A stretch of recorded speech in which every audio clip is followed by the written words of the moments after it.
నగరంలోని రాపర్తి నగర్లో దారుణ ఘటన వెలుగు చూసింది.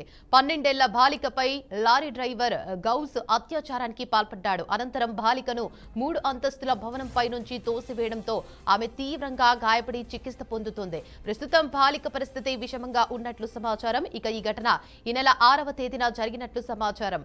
బాధిత కుటుంబ సభ్యుల ఫిర్యాదు మేరకు ఖమ్మం 2 టౌన్ పోలీసు ఫోక్సో చట్టం కింద కేసు నమోదు చేసి దర్యాప్తు చేపట్టారు. ఇక నిందితుడిపై కఠిన చర్యలు తీసుకుని బాధిత కుటుంబానికి న్యాయం చేయాలని కుటుంబ సభ్యులు స్థానికులు డిమాండ్ చేస్తున్నారు. ఘటనకు సంబంధించిన పూర్తి వివరాలు తెలియాల్సి ఉంది.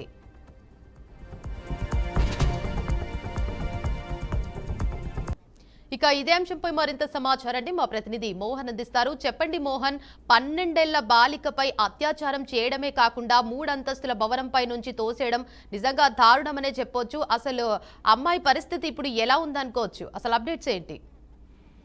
Good morning Devika. ఖమ్మం జిల్లాలో రాపర్తి నగరంలో దారుణ ఘటన చోటు చేసుకుంది. 12 ఏళ్ల వయసు గల ఒక బాలికపై లైంగిక దాడి పాల్పడ్డ తర్వాత ఆమెని 3 అంతస్తుల భవనం పైన కిందికి తోచేశాడు కామాంధుడు.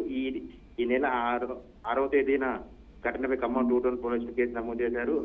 ఇది ఆలోచన జిల్లాలోకి వచ్చిన ఘటన ఉదాంతంగా ఖమ్మం పట్టణానికి చెందిన బాలిక ఈ ఖమ్మం లోకల్ సంబంధించిన ఈ బాలికపై 12 ఏళ్ల బాలికపై లారీ డ్రైవర్ గా పనిచేసిన గౌస్ 49 వయసు వ్యక్తి లైంగిక దాడి పాల్పడ్డాడు. ఆ తర్వాత బాలికపై 3 అంతస్తుల భవనంపై నుంచి తోసేశాడు. గౌస్ అజ్ఞాత ఫలితమే బాలిక 3 అంతస్తుల భవనంపై తోసేసిన అనంతరం తాను ఒక బాలికపై వెన్నపూస